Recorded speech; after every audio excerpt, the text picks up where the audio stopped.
Welcome to my channel. और आज हम पढ़ेंगे गुट निरपेक्षता। शीत युद्ध खत्म हो चुका है और शीत युद्ध के बाद विश्व में जो परिवर्तन आया उसमें पहला परिवर्तन था गुट निरपेक्षता। शीत युद्ध में आप जानते हैं, शीत युद्ध के दौर में दो राष्ट्र, एक तरफ रूस सोवियत संघ के रूप में और एक तरफ अमेरिका, इन दोनों महाशक्तियों से अलग एक तीसरी दुनिया के राष्ट्रों ने अपना एक गुट बनाया जिसे हम कहते हैं गुट निरपेक्षता। तो पहले समझते हैं कि गुट निरपेक्षता क्या है। तो ये दो शब्दों से मिलकर बना है, एक है गुट और दूसरा है निरपेक्ष। अब यहाँ पर गुट का मतलब क्या है और निरपेक्ष का मतलब क्या है ये समझना है। गुट का मतलब होता है दल, संघ या संगठन, या इसको हमें इंग्लिश में गैंग भी कहते हैं। इंग्लिश में गैंग, ठीक है। तो दल, संघ, संगठन या गैंग जिसे हम गुट कहते हैं, मतलब 1, 2, 3, 4, 5 या उससे भी और अधिक लोग मिलकर जब एक संगठन बनाते हैं, संघ बनाते हैं, गुट बनाते हैं, तो उसे हम कहते हैं गुट। अब इस पे आते हैं निरपेक्ष। निरपेक्ष मतलब कि इस गुट से दूरी बनाना, अलग होना या तटस्थ रहना। क्या होना? इस गुट से दूरी बनाना, अलग रहना या तटस्थ रहना। एक उदाहरण देता हूं। एक क्लास है, माना कि आप ही की क्लास है कक्षा 12वीं की।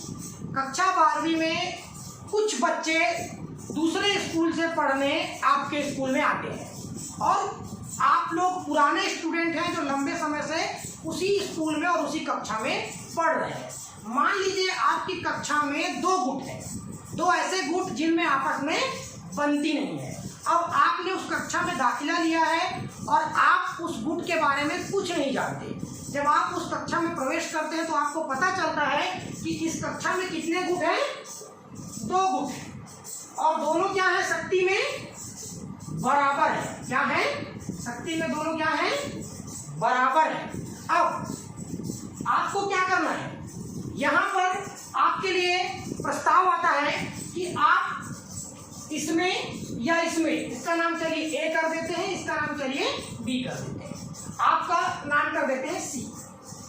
अब आपको ये दोनों गुट जो शक्तिशाली है, जिनका वर्चस्व है उस स्कूल में या उस कक्षा में कह सकते हैं, तो इनकी तरफ से आपको ऑफर आता है कि आप हम में से किसी एक गुट में शामिल हो जाए। अब फैसला आपको करना है।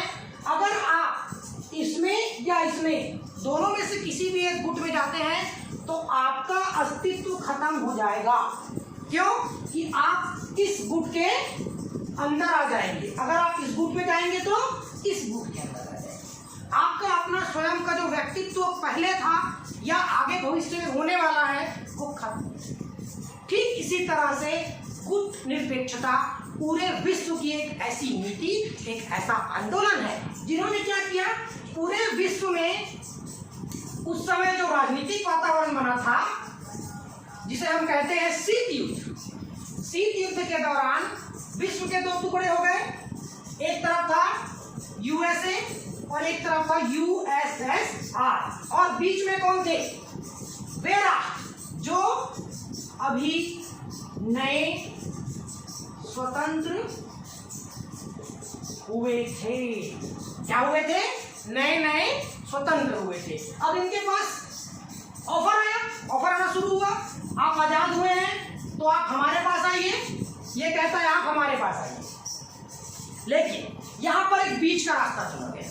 इन राष्ट्रों के द्वारा एक बीच का रास्ता चुना गया और उन्होंने इस नीति का पालन किया। इसके बारे में हम आगे डिटेल से पढ़ेंगे, मैं आपको आगे और समझाऊंगा। ओके, तो उसके आगे हम पढ़ते हैं।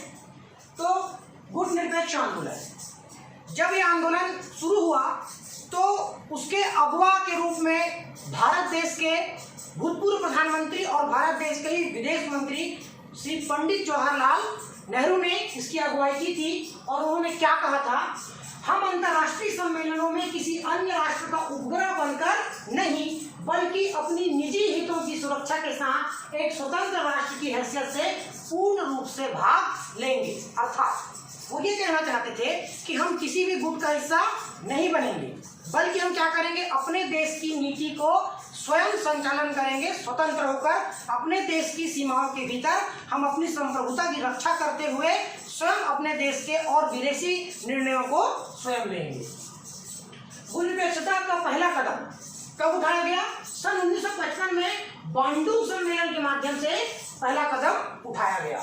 दूसरा, गुटनिरपेक्ष आंदोलन का प्रथम सम्मेलन वर्ष 1961 में बेलग्रेड में आयोजित किया गया, जिसमें नेहरू जी, युगोस्लाविया के राष्ट्रपति सुकर्नो जी और मिस्र के राष्ट्रपति कर्नल नासिर, घाना के राष्ट्रपति क्वामे नक्रुमा जैसे नेताओं ने भाग लिया। मतलब पंडित जवाहरलाल नेहरू, सुकर्नो, कर्नल नासिर और क्वामे नक्रुमा ये मुख्य लोग थे जिन्होंने गुट निरपेक्ष आंदोलन की नींव रखी। ठीक है, अब बढ़ते हैं गुट निरपेक्ष देश कौन है।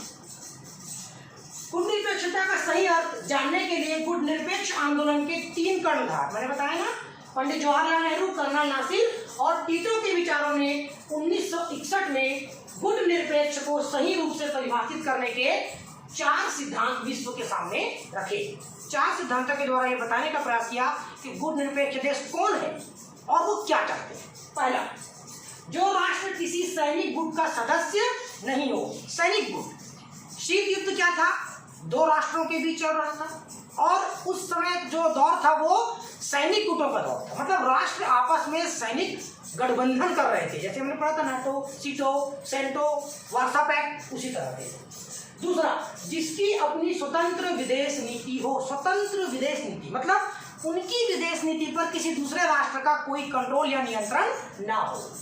तीसरा, जो किसी महाशक्ति से द्विपक्षीय समझौता ना करता हो। महाशक्ति मतलब एक यूएसए और दूसरा सोवियत संघ, वो 2 महाशक्तियां थी, उनसे किसी प्रकार का संधि या समझौता इन 3 राष्ट्रों के द्वारा नहीं किया जाना चाहिए। और चौथा है जो उपनिवेशवाद का विरोधी हो। उपनिवेशवाद समझ गए आप क्या है? मैंने बताया था कि कमजोर राष्ट्र पर अधिकार करके जो ताकतवर राष्ट्र होते हैं उनका शोषण करते हैं, तो उपनिवेशवाद विरोधी राष्ट्र जो हैं वो इसमें शामिल होंगे। इसके आगे बढ़ते हैं अपन। गुट निरपेक्ष आंदोलन के उदय के कारण। ये आंदोलन कैसे उदय हुआ, कैसे इस आंदोलन की शुरुआत हुई, इसको पढ़ना है। तो नवोदित राष्ट्रों की आकांक्षा है। नवोदित राष्ट्र मतलब सेकेंड वर्ल्ड वॉर खत्म हुआ 1945 में, 47 में भारत देश आजाद हुआ और इस बीच बहुत सारे राष्ट्र थे जो एक के बाद एक आजाद होते गए। कारण क्या था? कारण ये था कि जो उपनिवेशी राष्ट्र थे जिनमें ब्रिटेन प्रमुख था वो क्या हो गया? कमजोर हो गया। उसकी ताकत क्या हो गई? विश्व में कमजोर हो गई। मतलब उसकी पकड़ विश्व अपने ही देश के अलावा अन्य जो उसके उपनिवेश थे वहां पर उसकी ताकत धीरे धीरे कमजोर पड़ने लगी, जिसके कारण लंबे समय से चले आ रहे राष्ट्रवादी आंदोलनों को सफलता मिली, जिसमें भारत भी शामिल था। तो जो नए राष्ट्र थे, जो नए स्वतंत्र हो रहे थे, उनकी कुछ आकांक्षाएं थी। वो क्या थी? तो राष्ट्रवाद की तीव्र भावना, मतलब उनके अंदर एक राष्ट्रवाद की अग्नि जल रही थी जो कि तीव्र होती गई और आजादी के बाद भी वो राष्ट्रीय भावना जो है, अग्नि जो है वो जलती रही। अपना अस्तित्व बनाए रखना, हर व्यक्ति चाहता है कि वो अपने आप में अपने पैरों में खड़ा हो, उसका एक अपना व्यक्तित्व हो, उसका एक अस्तित्व हो। तो सीधी सी बात है, ये राष्ट्र लंबे समय की गुलामी से आजाद हुए थे, तो ये चाहते थे कि विश्व में हमारी एक जगह हो, स्थान हो। अपनी नीति के आधार पर अंतरराष्ट्रीय राजनीति में भाग लेना, मतलब अभी तक हम क्या कर रहे थे? गुलाम थे, किसी और की नीति से, किसी और के इशारों से हम चल रहे थे, लेकिन हम अब अपनी ही नीति से अंतरराष्ट्रीय राजनीति में कदम रखेंगे। साम्राज्यवाद एवं उपनिवेशवाद के प्रति आक्रोश। लंबे समय से ये राष्ट्र गुलाम थे, साम्राज्यवाद और उपनिवेशवाद के दंश को झेल रहे थे, इसलिए कई एशियाई और अफ्रीकी देशों ने सैकड़ों वर्षों तक साम्राज्यवाद और उपनिवेशवाद को झेला था। अब ये राष्ट्र किसी भी प्रकार से नव उपनिवेशवाद के जाल में नहीं फंसना चाहते थे। नव उपनिवेशवाद ये क्या था? यूएसए और यूएसएसआर के द्वारा अलग अलग राष्ट्रों को, जो नए राष्ट्र स्वतंत्र हुए थे, उनको सैनिक या आर्थिक रूप से अपनी तरफ करने का प्रयास किया जा रहा था ताकि उन पर ये किसी तरह से नियंत्रण स्थापित कर सके। इसे ही कहते हैं हम नव उपनिवेशवाद, अपना प्रभाव जमाकर, ठीक है, विशिष्ट और पृथक वैचारिक स्वरूप रखने की इच्छा। नवोदित राष्ट्रों की यह भय था कि वे किसी भी गुट में जाएंगे तो उनकी सांस्कृतिक और विशिष्टता उन राष्ट्रों के प्रभाव से समाप्त हो जाएगी। हर देश की अपनी एक संस्कृति होती है, अपनी एक पहचान होती है जिससे उसको जाना जाता है। तो अगर हम इन राष्ट्रों के प्रभाव में आ जाएंगे तो हमारी संस्कृति छिप जाएगी और उन राष्ट्रों की संस्कृति हम पर हावी हो जाएगी। तो ये भी एक कारण था। उसके बाद है शीत युद्ध का समय। शीत युद्ध का जो समय था वो पूरे विश्व के लिए संकट का समय था। शीत युद्ध वह अवस्था होती है जिसमें ना तो युद्ध होता है और ना ही शांतिपूर्ण वातावरण, मतलब युद्ध तो होता नहीं है पर लगता है युद्ध हो जाएगा, आज होगा कल होगा पता नहीं कब हो जाएगा, लेकिन युद्ध होता नहीं है। और ना ही शांति रहती है, दिमाग शांत नहीं रहता, शांतिपूर्ण वातावरण बिल्कुल नहीं रहता। यह भय, अविश्वास और आपसी वैमनस्य की स्थिति होती है जिससे विश्व में सर्वथा अराजकता एवं अशांति का वातावरण होता है और नवीन राष्ट्र इसे अपने विकास के लिए बाधक समझते हैं। ठीक है, अगला है आर्थिक कारण। नवीन स्वतंत्र राष्ट्र आर्थिक रूप से पिछड़े हुए थे और वे अपने विकास के लिए दोनों गुटों से दूर रहकर दोनों से ही तकनीकी और आर्थिक सहायता प्राप्त करना चाहते थे। देखिए, इन्होंने एक नया गुट बनाया जिसे हम कहते हैं गुट निरपेक्षता।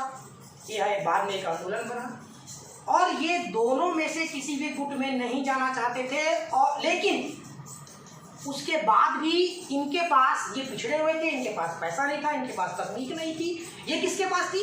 ये उन राष्ट्रों के पास थी जो विकसित थी। तो ये क्या चाहते थे कि हम इनसे दूर तो रहेंगे, गुटों में तो जाएंगे नहीं, लेकिन सहयोग इनसे लेंगे। कैसे लेंगे? इनकी तकनीक का उपयोग करेंगे, इनसे आर्थिक मदद लेंगे और स्वयं का विकास करेंगे। अब है शांति की तीव्र इच्छा।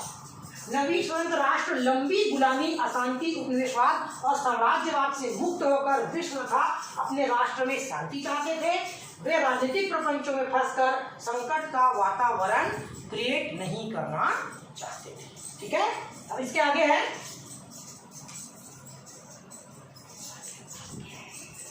गुट निरपेक्ष आंदोलन का विकास।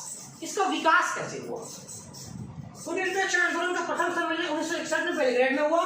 तब विश्व के 25 राष्ट्रों ने इसमें भाग लिया था। आज विश्व के 115 देश, जो कि विश्व राष्ट्रों की संख्या का लगभग 2/3 है, इस आंदोलन के सदस्य राष्ट्र हैं। इसकी बढ़ती लोकप्रियता के कारण एशिया और अफ्रीका के सभी नवोदित राष्ट्र सदस्य बनते गए और यह गुट निरपेक्ष विचारधारा एक आंदोलन के रूप में परिवर्तित हो गई। अब इसके बाद क्या है? इसका विकास कैसे हुआ? तो एशियाई सम्मेलन से हुआ। तो 23 मार्च 1947 को दिल्ली में एशियाई सम्मेलन आयोजित किया गया, जिसमें 25 राष्ट्रों के 250 प्रतिनिधि सम्मिलित हुए, जिसमें नेहरू जी ने अपनी स्वतंत्र विदेश नीति अपनाने की घोषणा की, जो कि नवोदित राष्ट्रों की भावनाओं के अनुकूल थी, जिससे ये सभी राष्ट्र इस नीति के प्रति आकर्षित हुए। इस सम्मेलन पंडित नेहरू ने कुछ ऐसी बातें कही जिससे पूरा विश्व जो है, जो नए राष्ट्र थे, वो सम्मोहित हो गए और अपने आप इस आंदोलन के पीछे आ गए।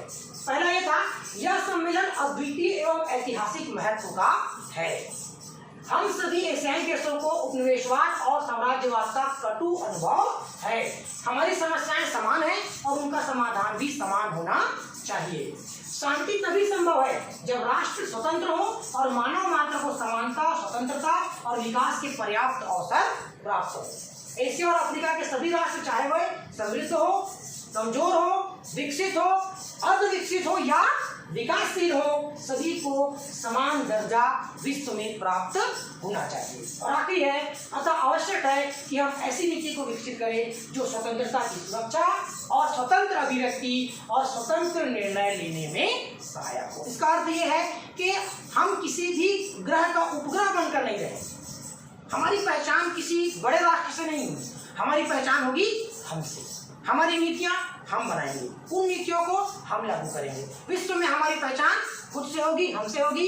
इसे ही हम कहते हैं गुट निरपेक्ष आंदोलन। इसके आगे की पढ़ाई हम आगे करेंगे। जब तक घर में रहिए, खुश रहिए, स्टे हो।